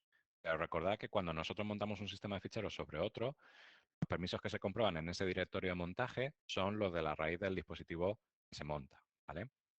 En este caso, por tanto, bueno, se os presenta aquí para facilitaros un poco la tarea, pero ya está, ¿vale? Por tanto, home lo podemos atravesar. Bien. pp. pp, de nuevo, tiene todo X, lo podemos atravesar, ¿vale? Adelante. Y en el directorio pp, quiero ejecutar itech.exe y veo que me da igual que también puedo ejecutarlo porque todos tienen los permisos de ejecución. ¿De acuerdo? Pertenece a Macu div 1, por tanto, realmente tendría que mirar esta terna, pero bueno, si no quiero perder tiempo, sé que puedo ejecutarlo, ¿vale? Pero ojo, ¿qué tenemos aquí?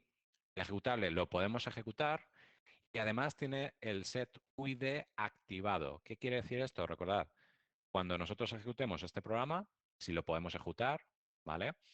El usuario efectivo, dado que está el bit set UID, pasará a ser el de el propietario del ejecutable que estamos ejecutando, ¿vale?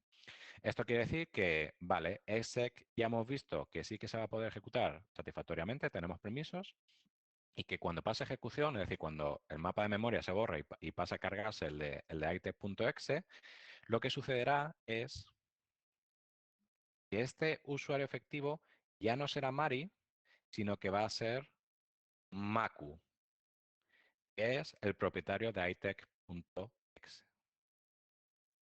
¿Vale?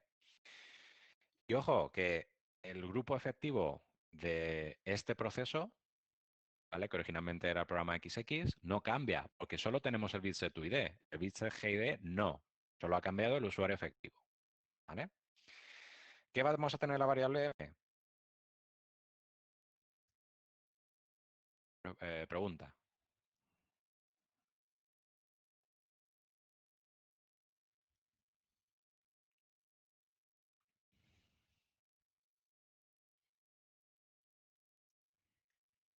Hola. Seguimos.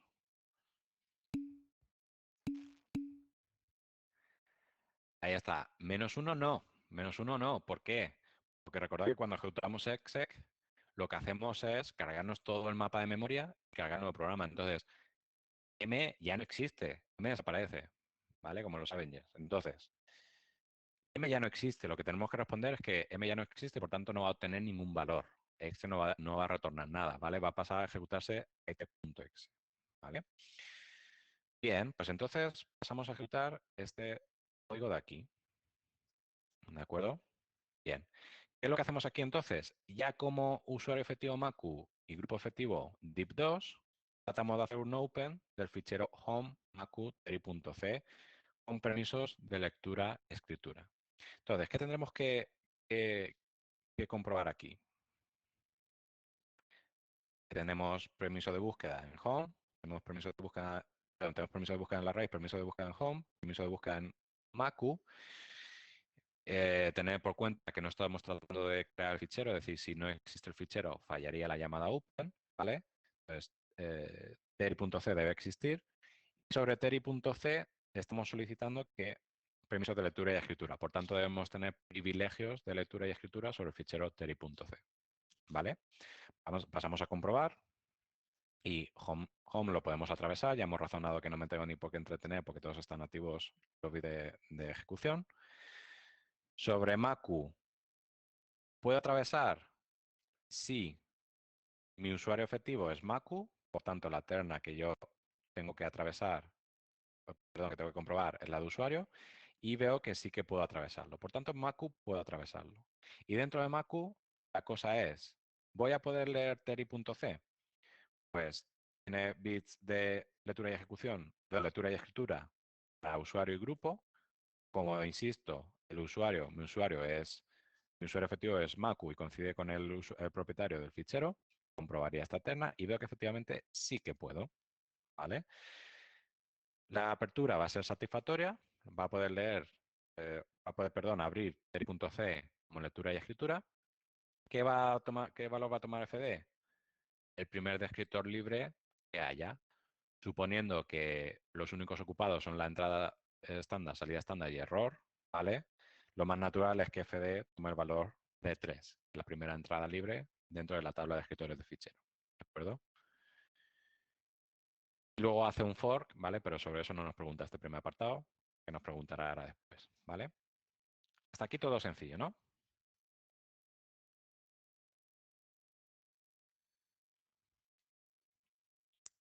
Entiendo que sí. Vale, pues el segundo apartado dice, los usuarios Pepe y Macu lanzan al tiempo la ejecución del programa itech.exe. ¿Cuál sería el máximo número de referencias, también llamado NDUPS, ¿vale? El número de referencias de la tabla intermedia, y de NUpens que podría llegar a alcanzarse? Bueno, lo primero que habría que comprobar es si Pepe y Macu pueden lanzar el programa itech.exe, ¿vale? De nuevo, tendríamos que comprobarlo. Ya hemos visto que Home lo podemos atravesar, que Pepe pueden atravesarlo tanto Pepe como Macu, ¿vale? Hemos dicho Pepe y Macu, sí. Que Pepe lo pueden atravesar tanto Pepe como Macu. Pepe lo atravesaría debido a esta terna y Macu lo atravesaría debido a esta otra terna, ¿vale? Y que IT.exe lo van a ejecutar tanto uno como otro porque tienen permisos de ejecución en sus ternas correspondientes, ¿vale? Macu esta, Pepe esta otra, ¿de acuerdo? La de otros. Además la ejecutarían y de nuevo se les aplicaría el set UID. Por tanto, lo pueden ejecutar tanto uno como otro. ¿De acuerdo? Hemos visto que si lo ejecutan dos usuarios distintos, van a ser dos procesos totalmente independientes, ¿vale? Y cada uno de esos procesos va a su vez a hacer el open, ¿vale? ¿Qué va a suceder? Pues precisamente lo que os he comentado al principio de la clase, ¿vale? Voy a hacer de hecho un nuevo dibujo porque si no va a quedar un poco engorrinado, ¿vale? Lo que sucedía al principio de la clase, ¿vale? Aquí tenemos dos procesos, ¿vale? Que es el de A y el B, ¿vale? Que son el de PP y Macu respectivamente. Y luego tenemos las tablas intermedias y la tabla de copias y nodo que van a estar vacías en un primer momento. Cuando uno de estos procesos, o el A o el B, el que llega antes, haga el open de itech.exe, ¿vale? Se va a traer a memoria. Perdón, estoy confundiéndome. itech.exe cargaba el fichero ¿cuál? ¿Alguien me lo puede decir? No sé qué fichero era. Vamos. O sea, itech.exe es el programa que se está ejecutando y esos cargan no sé qué fichero que creo que era teri.c, ¿no? Teri.c, gracias. Entonces, el primero que haga la ejecución de open, el sistema operativo lo traerá a memoria, suponiendo que teri.c no lo había cargado ningún otro programa antes, ¿vale? Y pondrá el número de opens a 1, ¿vale? A su vez, creará la tabla de referencias, la entrada de la tabla intermedia que corresponda, teri.c, ¿vale? Hace referencia aquí, pone puntero a 0, ¿de acuerdo? Número de referencias 1, permisos lectura y escritura, ¿vale? Mi tabla de escritores, pues, será lo que sea, ¿vale? Y en la entrada 3 tendrá un 1, ¿vale? Luego llega B. B, a su vez, hace también, por su parte, la apertura, ¿vale? Y ya vimos el proceso. Como ya está abierto, lo que sucedería es que este nopens pasaría a ser 2 y se crearía una nueva entrada dentro de mi tabla intermedia, ¿vale? También haciendo referencia a teri.c, ¿vale? Puntero 0, número de referencias 1, porque se inicializa a 1, ¿vale? Y también lectura y escritura. Y como veis, el número de referencias de una entrada y de otra sigue siendo 1, aunque haya dos procesos que tienen abierto el mismo fichero, ¿vale? Luego hemos visto que cada uno de ellos hacía un fork, ¿de acuerdo? Por tanto, se va a crear un proceso a hijo, ¿vale? Y un proceso de hijo a su vez. Y que estos van a heredar, van a copiar, ¿vale? Su tabla de descriptores.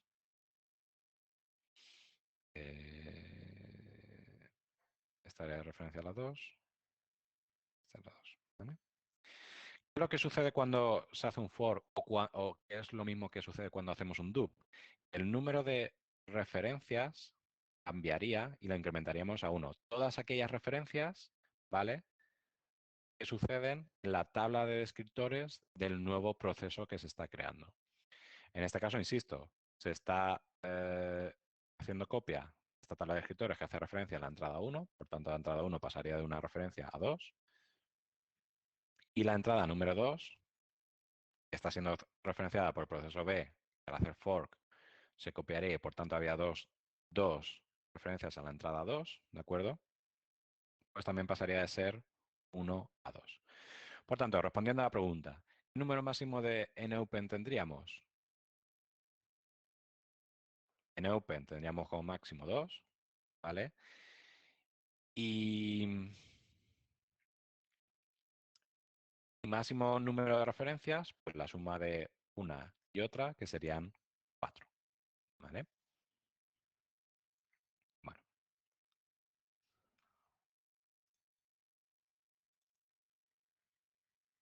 no sé en qué página estaba. ¿De acuerdo? Esa sería la respuesta. Vamos rápidamente en 10 minutos. Dice, ahora, el programa IUE.exe contiene la siguiente línea de código. Hace un create de home pp prac1 set.c, ¿vale? Solicitando al sistema operativo ese modo de creación, ¿vale? Y el usuario Macu intenta ejecutar dicho programa desde su home, indicar si se crea el fichero y, en su caso, indicar el dueño y los derechos, ¿vale? Vamos a hacer eso. La respuesta, ¿cuál sería? 2 NOpens y 2 NOpens y 4 NDups. Lo que es lo mismo, 4 número de referencias, la tabla intermedia. Que ese 4 viene de la suma de 2 de una de las entradas y 2 de la otra, ¿vale? Vale. Pues dice que Macu intenta ejecutar IUE.exe y que tiene esa línea de código. Bueno, lo primero, como siempre, salvo que nos digan que se puede ejecutar, comprobar si Macu puede ejecutar IUE.exe. Hemos visto que Macu, ya lo hemos visto antes, podía atravesar Pepe. Y en cuanto a IUE.exe, lo puede ejecutar o no. Bueno, pues hemos visto que Macu es del grupo tip 1, como IUE.exe pertenece a Pepe, no podemos comprobar los permisos de usuario, pero sí que es del grupo div1. Por tanto, tendremos que comprobar esta terna aquí. ¿Podemos ejecutarlo? Sí. Macu va a poder ejecutar el ejecutable IUE.exe. Y además, IUE.exe también tiene el bit setuid activado. Por tanto, ¿qué vamos a tener como resultado? Que el programa IUE.exe, ¿vale? En este caso, de nuevo, si hacemos nuestra tablita de efectivo real usuario y grupo, tendremos que real es macu div 1 y el efectivo será pp div 1.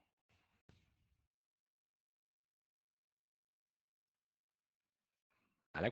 Cuando macu ejecute iue.exe. Nos dice, contiene la siguiente línea de código. Hace un create de home pp pack1 set.c. ¿Vale? Vamos a mirar primero si set.c existe o no dentro del directorio pack1. ¿Vale? No nos lo muestra.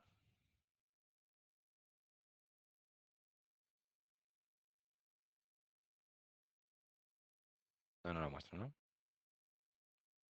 Perdón, directorio pp prac1. no nos lo va a mostrar. Bueno, pues nada. Entonces vamos a seguir el razonamiento de esta manera. ¿Qué permisos vamos a necesitar? Bueno, lo voy a decir el caso genérico y ya razonamos qué es lo que sucedería, ¿vale? Como siempre, permiso de acceso en raíz, en home, en pp, en prac1 también acceso, ¿vale? Y ahora, la cosa es que depende. Si set.c existe, ¿vale? ¿Qué vamos a necesitar? Permisos de escritura sobre set.c.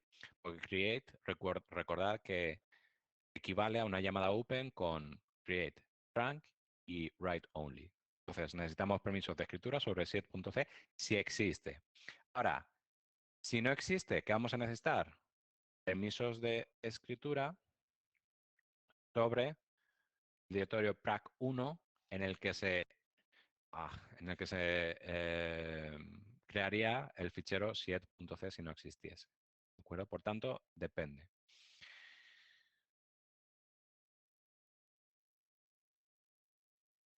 Eso responde a la primera parte de la pregunta, dice indicar si se crea el fichero o no, ¿vale? Habría que responder eso. Y ahora, en su caso, decir, si se crease, indicar el dueño y los derechos. Bien. ¿Cuál va a ser el dueño con el que se crearía el fichero set.c si se crease? Pues el del usuario efectivo y grupo efectivos del proceso, que son pp y dip1, usuario y grupo efectivos, no Macu, que es quien ha ejecutado el programa originalmente, ¿vale? Entonces hay que tener en cuenta que se crearía con el usuario y grupo efectivos, ¿vale? En caso de crearse. Y ahora, claro, la pregunta es, ¿con qué derechos, con qué permisos se crearía ese fichero? Aquí estamos en lo de siempre.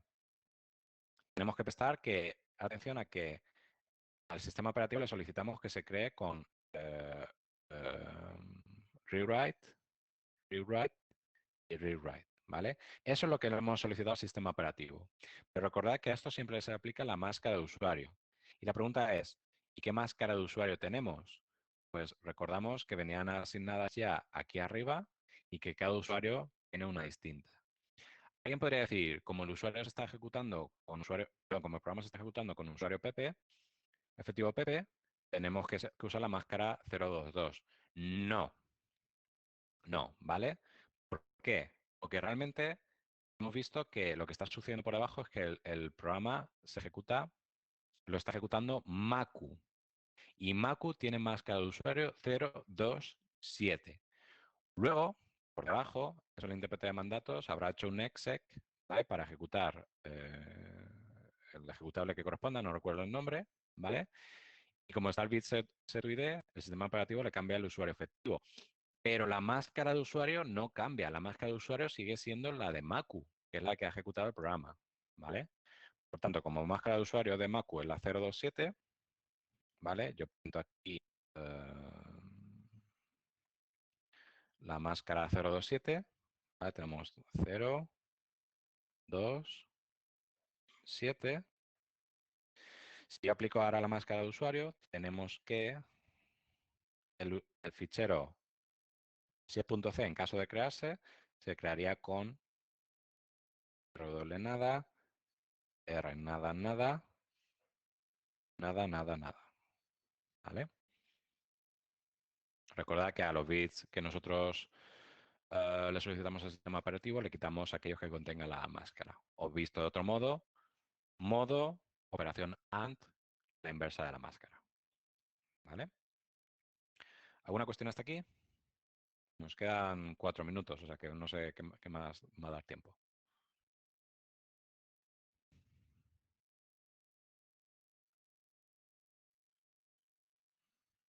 ¿Ok? Vale. Dice, ahora el programa que ha lanzado el usuario Pepe,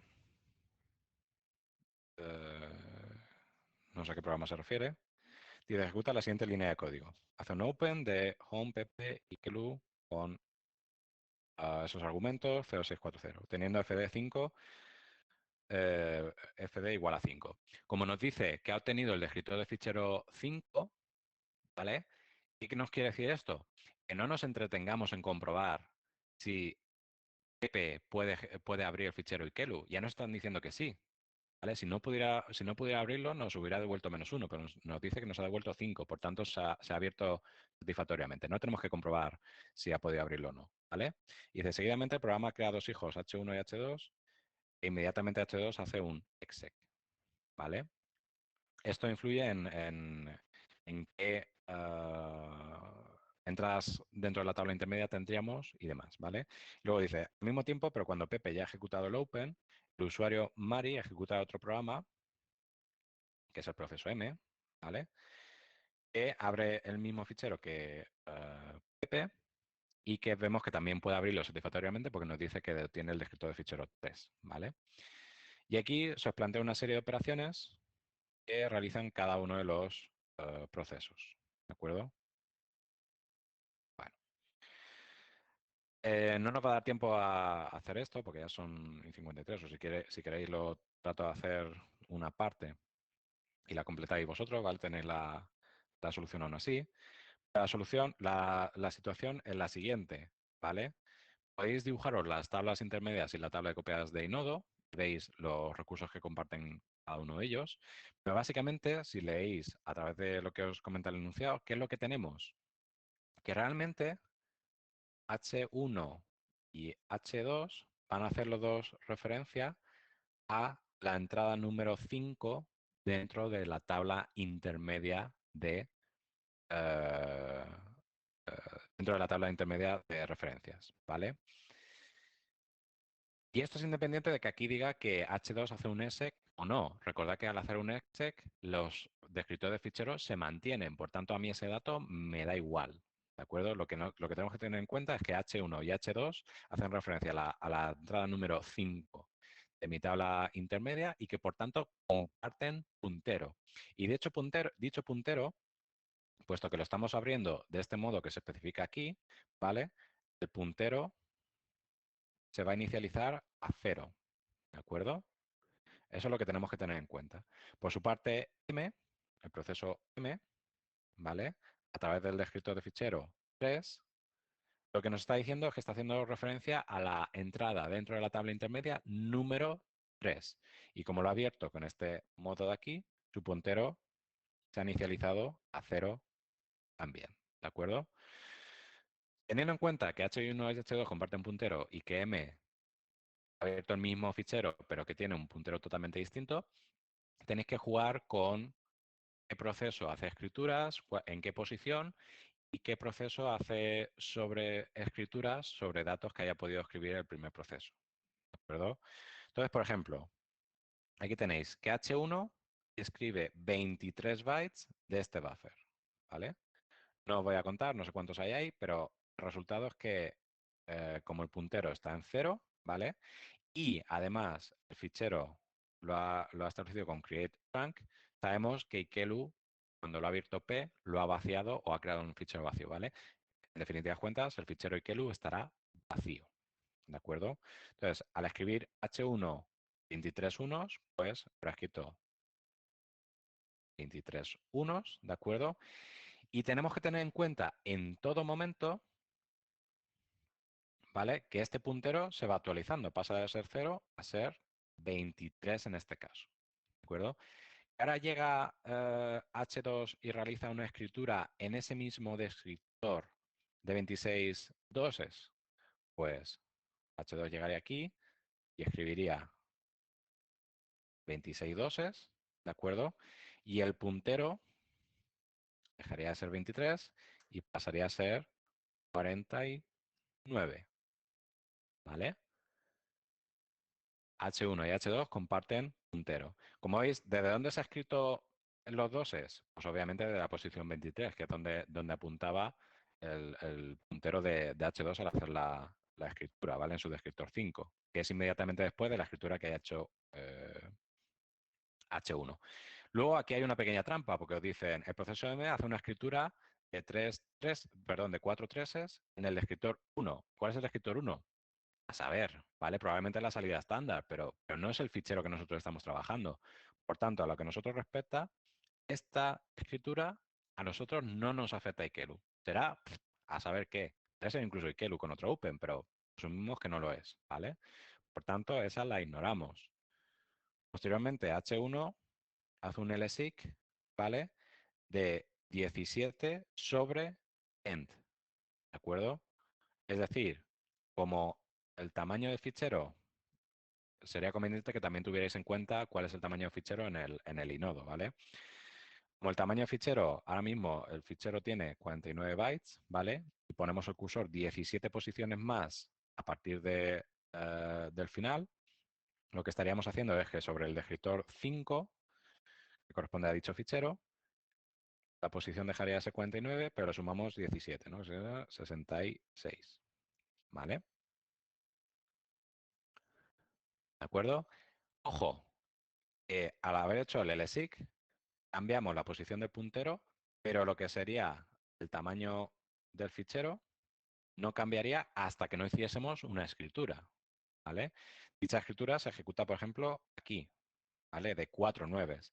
¿Y qué sucede cuando H2, estando el puntero en 66, escribe 4 nueves y esa posición está más allá del fin del fichero? Pues recordad que sí, que como hay un hueco aquí de 17 espacios, el sistema operativo deberá rellenar aquí con 17 ceros y posteriormente hacer la escritura del dato solicitado, que son 4 nueves. 1, 2, 3 y 4. ¿Vale? Por tanto, en ese mismo momento, sí que esto pasaría a ser, no me cabe ya por aquí, 70, ¿vale? Y ahora sí que sí, esto, el tamaño del fichero se actualiza, ¿vale? Todo esto, si no me he equivocado con las cifras, pero bueno, eh, viene siendo ese proceso, ¿vale? Y hay unas pocas llamadas más, ¿vale? Esas las hacéis vosotros, que ya no hay más tiempo, ¿vale? He pasado de tiempo. ¿Alguna cuestión más? Recordaros que, bueno, por favor, hacer algunos ejercicios, los que os he comentado, son interesantes de hacer, ¿vale? El de despiece, como digo, uno más de sistema de ficheros, ¿vale? Y en todo caso, si tenéis alguna cuestión, pues por correo o cualquier cosa, me la podéis consultar, ¿vale? Si no hay ninguna cuestión, pues no os entretengo más, que me he pasado un poquito más para poder terminarlo de explicar, ¿vale?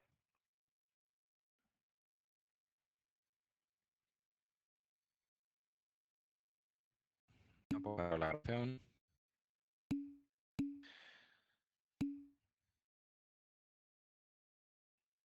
Nada, gracias a vosotros. Recordad que, bueno, tenéis grabaciones, quizá otros profesores hayan podido hacer otros ejercicios también, ¿vale? Pues si le queréis echar un ojo, pero bueno, eso ya, como queráis, ¿vale? Como siempre, gracias a vosotros y nos vemos. Empezaréis la semana que viene otro tema, por tanto ya nos veremos en el parcial, ¿vale? Gracias y hasta luego.